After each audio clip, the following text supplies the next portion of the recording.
Saudações a todos os ouvintes da Universitária FM. Eu sou Bosco Arruda, professor titular aposentado do Departamento de Engenharia de Produção da UFC, e este é um programa de iniciativa da ADUF, Seção Sindical, do Sindicato Nacional dos Docentes de Nível Superior Andes, cuja diretoria de assuntos de aposentados eu tenho a honra de ter assumido na gestão 2023-2025, a ADUF nas lutas, que tem na presidência a ilustre e combativa professora Irenise Oliveira. O programa Vivenciando a Academia, histórias marcantes nas universidades federais do Ceará, objetivo é entrevistar docentes aposentados ou com tempo de aposentadoria, mas ainda na ativa. Pretende-se que os relatos de histórias marcantes nas universidades federais do Ceará, UFC, a UFCA do Cariri e Unilab, demonstrem a importância do trabalho de docentes nas universidades públicas e gratuitas, no desenvolvimento de suas áreas de especialização e dos setores nacionais das ciências básicas, tecnológicas, agrárias, de saúde e humanas, principalmente no que concerne ao desenvolvimento regional. A entrevistada de hoje é a professora associada Helena Selma Azevedo, aposentada do Departamento de Economia Doméstica da Universidade Federal do Ceará. Possui graduação em Economia Doméstica pela Universidade Federal do Ceará em 78, especialização em Metodologia do Trabalho Científico pela Universidade Estadual do Ceará em 1980, mestrado em Sociologia pela UFC em 1992, onde também se doutorou em Educação em 2003.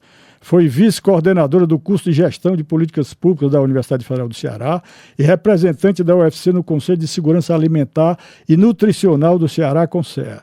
Tem vasta experiência em ensino, pesquisa e extensão na área de economia doméstica, atuando principalmente nos seguintes temas: segurança alimentar, trabalho doméstico, família e gênero, agricultura familiar e políticas públicas.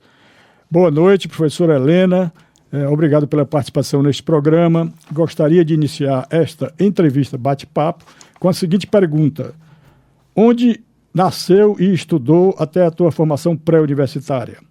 Boa noite, Bosco. Eu louvo muito essa sua iniciativa e da ADUF em fazer esse programa, né?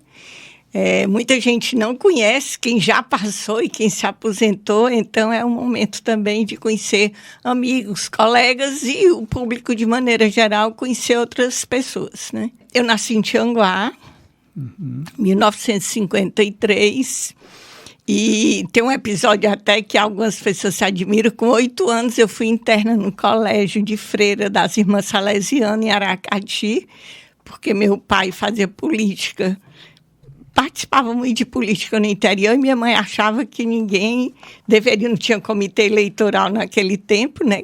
Que era muito, não era educativo para as crianças. Você seguiu exemplo familiar, né, para ir para a academia ou não? Teve alguém antes de você na família? Teve. Eu tive tios advogados, contador. Na contabilidade não era nível superior, era nível técnico, né? Sim, mas na academia, não. Não. Aí, pois eu fui para o colégio, depois voltei, fui para o colégio, estudei no Colégio Nossa Senhora das Graças e fui da primeira turma de mulher do Colégio Cearense. Aí fiz o vestibular, escolhi Economia Doméstica para desespero do meu pai, que eu achava que eu ia fazer medicina, mas depois eu passei mal no hospital lá de Tianguá, e aí eu me apaixonei pelo currículo de Economia Doméstica. E aí, quando entrei na universidade, mergulhei na universidade mesmo, né? E você foi influenciada por algum professor ou professora?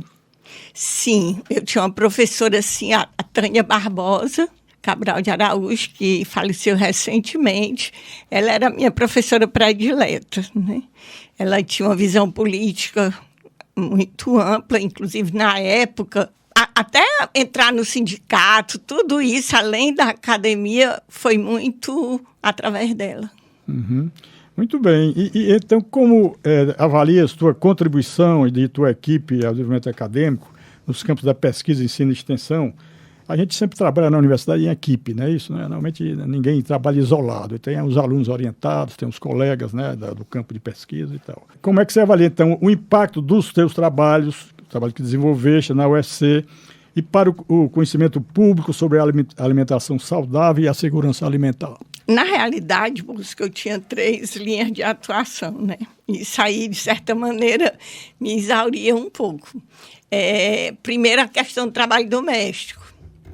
eu tinha uma equipe e nós trabalhamos com o CineDT durante 3 anos num processo intensivo de formação de pessoas que trabalhavam com trabalho doméstico, né, no CineDT. E foi muito interessante. Hoje ainda tem pessoas que trabalham nessa área. A outra parte, nós criamos o NEGIF, que é o Núcleo de Estudo de Gênero, Idade e Família, né? E também tivemos uma intensa militância nessa parte feminista, né? Uhum. Eu participei também ativamente de movimento de mulheres aqui em Fortaleza, né? Também criamos o Núcleo de Educação do Consumidor, logo no começo de toda essa legislação para educação do consumidor, né?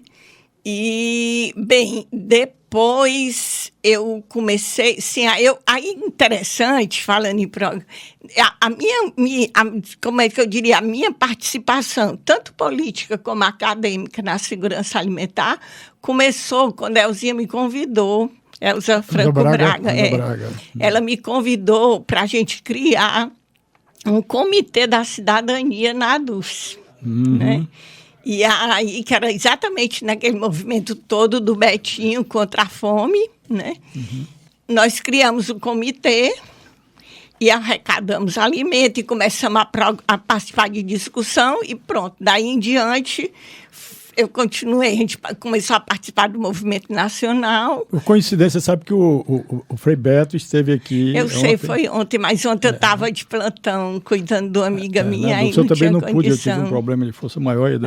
Eu tenho muita consideração pelo trabalho e a trajetória do Frei Beto. Também. Né? Como é que você vê o papel da agricultura familiar, sobretudo a que é englobada pelo MST, na economia sustentável e na saúde comunitária?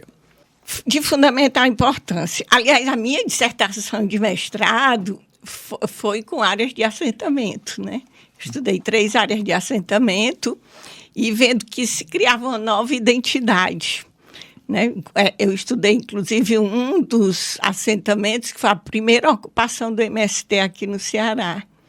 Uhum. Então, era Nova Vida 1, que é exatamente do 24 de maio, né?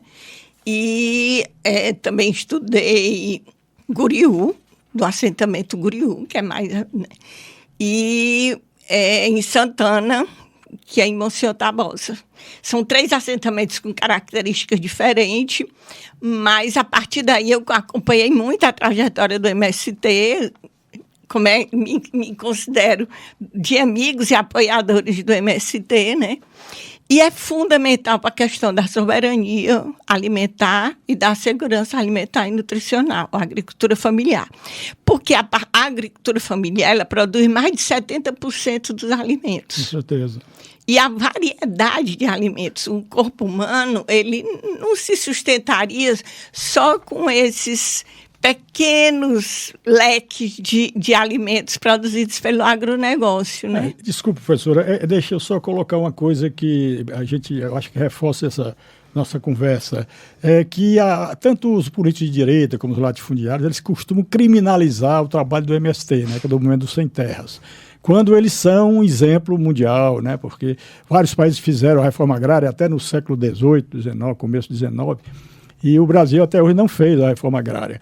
E as terras que estão aí, que não são bem utilizadas, eles tentam trabalhar e fazer o movimento de pressão política no sentido de continuar contribuindo com isso que você acabou de dizer. 70% dos alimentos que vão para a mesa do brasileiro vêm da agricultura familiar, e a maior parte disso é de assentamentos do MST, que tem um trabalho maravilhoso.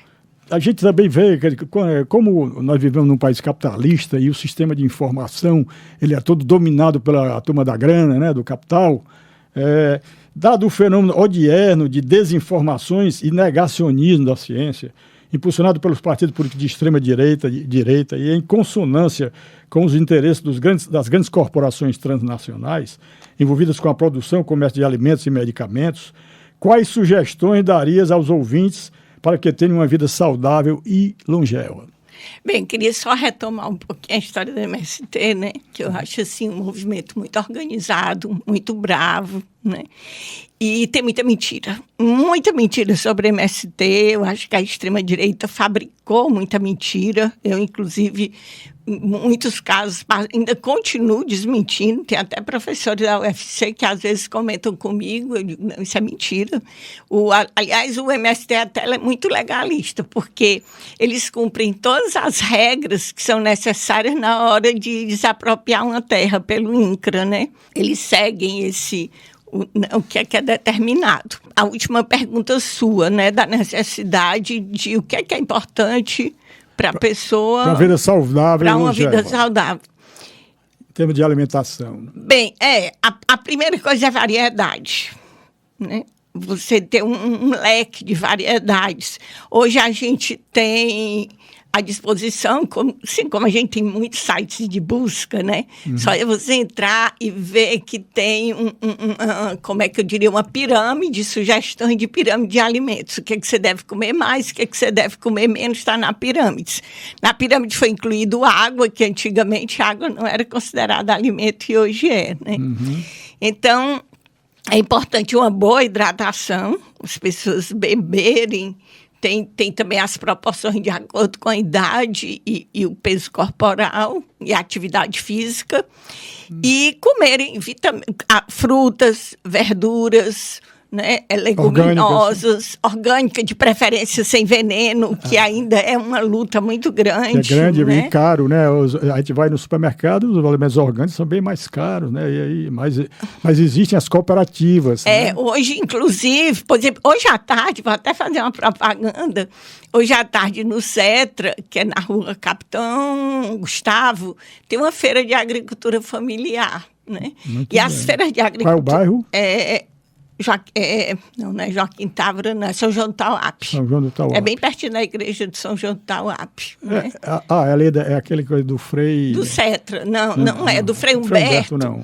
Tem a feira do Frei Humberto também, mas é assim, no segundo sábado, então é no próximo sábado, quem quiser comer alimentos orgânicos, a gente chama mais orgânicos, porque o orgânico envolve o agroecológico, desculpe, os alimentos agroecológicos, eles têm uma variedade maior do que só você dizer se é agrotóxico, né?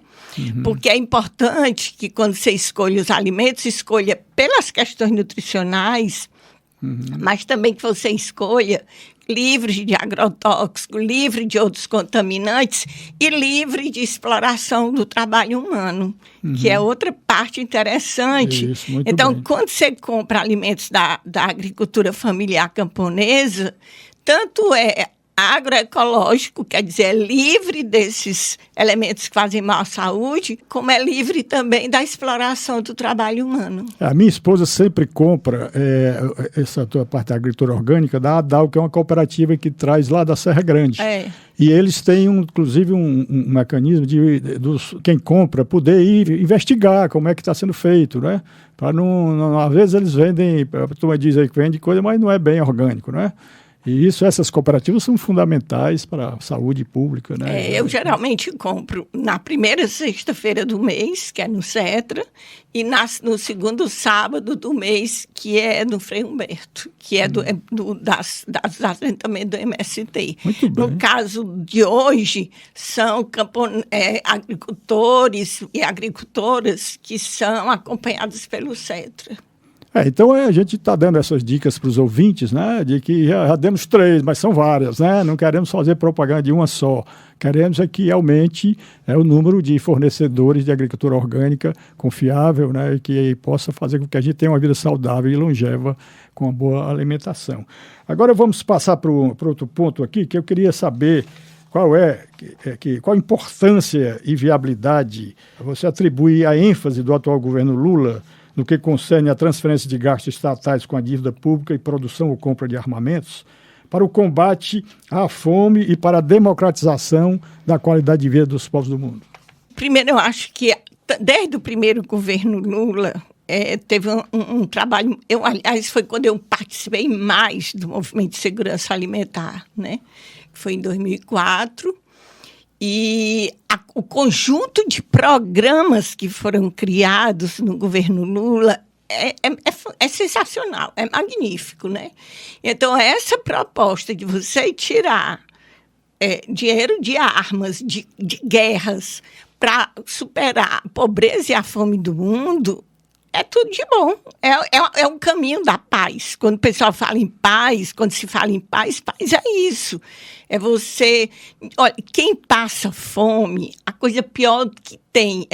eu até brinco, quer dizer, nem brinco, eu ironizo.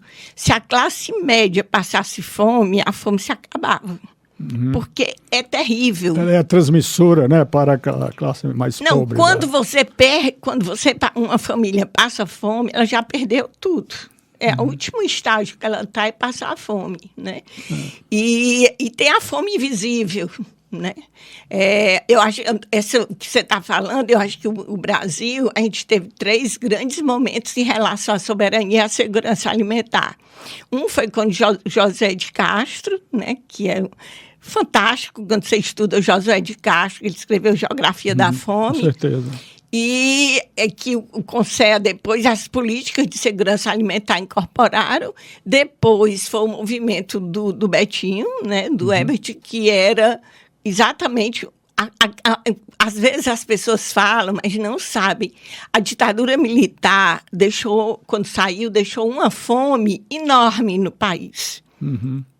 E era tudo oculto, E né? as pessoas não sabem, viu, professora? Não estuda geopolítica, por exemplo, quando o mundo ocidental capitalista conseguiu derrubar a União Soviética, na Rússia, morreram mais de 3 milhões de pessoas de fome, porque eles desestruturaram todo um planejamento, né, onde cada república tinha uma produção e trocava com as outras. Quando eles quebraram aquilo ali, não ficou autossuficiente a Rússia, por exemplo, com relação a alimentos, que vinha muito da Ucrânia, vinha de outros países, de outras repúblicas. O Haiti é um exemplo de como o modelo capitalista destrói um país. Exatamente. O Haiti, ele foi a primeira colônia a se subordinar, né, era negra. Eu acho muito interessante se alguém procurar ver a história do Haiti. Hoje está devastado.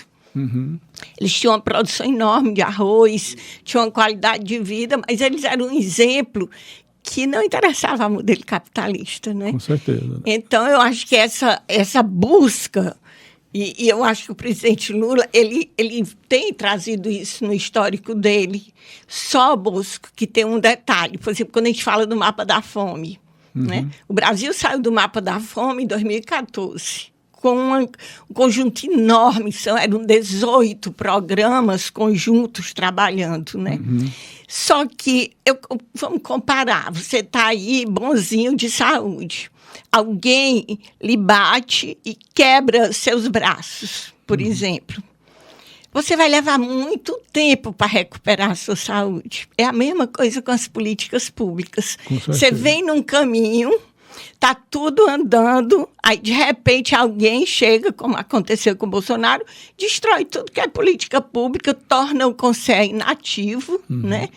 E aí a gente volta para o mapa da fome e para recuperar isso aí é igual quando recupera de uma pancada grande, né? É mais fácil destruir do que construir. A gente vive hoje uma realidade geopolítica mundial extremamente, eu diria, eu costumo dizer que o John Kenneth Galbraith, que era um canadense, né, economista canadense naturalizado americano, escreveu A Era da Incerteza sobre a primeira metade lá da guerra e tal do século passado. Depois veio o Hobsbawm, escreveu A Era dos Extremos.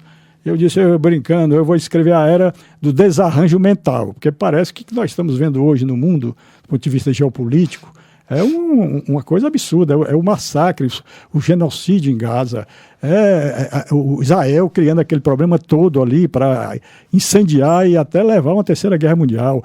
É o cerco que o Ocidente, o OTAN, que a turma chama Organização Terrorista do Atlântico Norte, né? Cercou a Rússia, de tal maneira a fazer a turma ter que se defender. E aí estão usando como bucha de canhão a Ucrânia, onde já a juventude ucraniana, milhares e milhares, mais de 500 mil pessoas já foram exterminadas, porque não tem a menor condição deles enfrentarem o exército russo, que tem muito mais potência, mesmo que eles derem arma, mas eles não podem entrar. A Ucrânia não faz parte da OTAN, eles queriam colocar a OTAN, e isso a Rússia não admitiu, né? Houve, desde muito tempo, bombardeio às regiões da Ucrânia que são russófonas, né? O pessoal é russo, tem parente russo, então mora lá na Ucrânia, mas na região do leste ucraniano é russa, praticamente. Donbass, Donetsk e outros lá que eu acompanho muito pela televisão, não pela grande imprensa. A grande imprensa ou omite ou diz meia-verdades ou simplesmente mente sobre as questões. Mas existem muitos blogs no YouTube que a gente pode acessar do México, da Espanha, até da Rússia, né? Para a gente ver as outras versões, que não a versão. E aqui também no Brasil tem muitos bons blogs, né? Tem o 247, a TV Forte, a TV GGN, tem o Opera Mundi, tem tantos que a gente... faz uns 30 anos que eu não assisto a Rede Globo. Eu sei o que acontece lá porque a turma me fala isso. Mas então vamos mudar um pouco aqui do assunto. Eu queria falar dos sindicatos. Como você vê a importância do sindicato no sentido da defesa dos direitos e da formação da visão de mundo e correspondente comportamento das docentes? Eu acho os sindicatos fundamentais. Eu, inclusive, assim que eu entrei na universidade, eu participei do movimento pela criação da ADUFSE. Né? Eu sei, acompanhei a sua trajetória lá. Aliás, né? Você também depois participou, acho que você chegou depois. Eu vim da UFRJ para cá. Né? Mas eu participei desde o início, eu acho que os sindicatos são fundamentais. É o seguinte, se você tem um movimento capitalista poderoso, se você tem um capitalismo poderosíssimo, essa relação capital-trabalho, só os trabalhadores se juntando, trabalhadores e trabalhadoras juntos, unidos, podem se confrontar. Né? Não tem uma luta individual de trabalhador, tem que ser coletiva, tem que ser via sindicato. E a formação política e sindical, o sindicato tem uma importância muito grande na formação política também, né? Eu fico abismado, às vezes, como a garotada mais nova, os docentes e as novas docentes, não se filiam à associação, à DUFSE, né? Você vê mais de 30% do pessoal novo não é filiado ainda. Bosco, olha, os danos que a extrema-direita tem feito nos últimos anos é muito sério. E esse aí é um desses danos, né? Quando corre, por exemplo, as pessoas dizem assim, o que é que eu vou lucrar pagando o sindicato? Não é nem pagando, contribuindo com dinheiro para o sindicato, né? E tem gente que não quer se sindicalizar para não gastar esse pouco de dinheiro. Né? 1% do salário. Pois é, mas eu quero dizer que isso aí foi efeito desse discurso. Eu estou dizendo porque eu ouvi esse discurso. Da criminalização do sindicato, né? E a criminalização do sindicato e eu acho que o que a gente chama hoje fake news, que vem o quê? Desde 2011, 2012, as redes sociais, eles propiciaram muito isso, né? O que poderia ser extremamente educativo, que eu acho que, aliás, nós de esquerda temos que aproveitar mais essa inserção nas redes sociais e educar mais nas redes sociais para confrontar essa avalanche de fake news. E uma delas é exatamente a desvalorização dos sindicatos e dessas... Né? Com certeza. Eu sei quando você vai ver no livro que eu fiz aí, na parte ensaio, eu mostro o mecanismo, através do conceito de teoria de sistemas, como é fácil você fazer a manipulação psicossocial, né? Você muda a visão de mundo e, consequente, comportamento no sentido até da autodestrutividade do indivíduo. Você reforça Thanatos em vez de reforçar o Eros, que é a autoconstrutividade, aí na terminologia freudiana, pegando os mitos lá gregos antigos. Mas só para fechar, eu te perguntaria se você teria alguma sugestão para os ouvintes de livros ou fontes digitais de informação, principalmente para os jovens e as jovens docentes. Como é agora você me pegou. Eu fiz recentemente um movimento que é militância na internet, né? Isso aí que você falou desses programas, né? 247, Opera Mundo, Fórum. Todos esses programas, você pode, quando você entra no YouTube, você pode pegar um determinado programa e compartilhar nas suas redes sociais. Eu sempre faço isso. Então, isso aí é uma coisa que eu ia sugerir, assim, a gente começar a confrontar a extrema-direita nas redes sociais, divulgando essas matérias, essas notícias, né? Por exemplo, eu coloco todas as coisas boas de política pública do governo Lula nas minhas redes sociais. Eu acho que aí a gente tem que fazer esse movimento. De livro, eu nem trouxe uma sugestão hoje, porque eu estou muito envolvida nessa coisa das redes sociais. Com certeza. Professora, a gente está fechando aqui a nossa breve entrevista, né? Bate-papo. Eu gostaria de agradecer a presença, só tirei as últimas palavras breves para os nossos ouvintes, qual eu dou boa noite. É bem rápido. Eu queria, quando você falou da minha biografia, eu também fui coordenadora do curso de Economia Doméstica, chefe de departamento, né? E também fui diretora da ADUFSE na parte de sindical. Né? Tem diretor sindical. E até na época eu coordenei uma grande greve que juntou muita gente, foi assim, fantástico. Bem, o que eu queria dizer para os ouvintes a gente tem muitas facetas, nós não somos uma coisa só. Então, nós devemos nos preocupar na nossa vida particular com o nosso orçamento. Ninguém pode gastar mais do que ganha. A gente tem que se preocupar com uma boa alimentação. A gente tem que se preocupar de fazer amigos. Amigos são para a vida toda. E também a gente tem que ter uma participação política efetiva. A sociedade, ela é fruto dessa participação política. É o que a gente luta para construir. Muito bem. Então, boa noite aos ouvintes. Agradecendo mais uma vez a professora Helena Selma Azevedo. Muito obrigada, Bosco.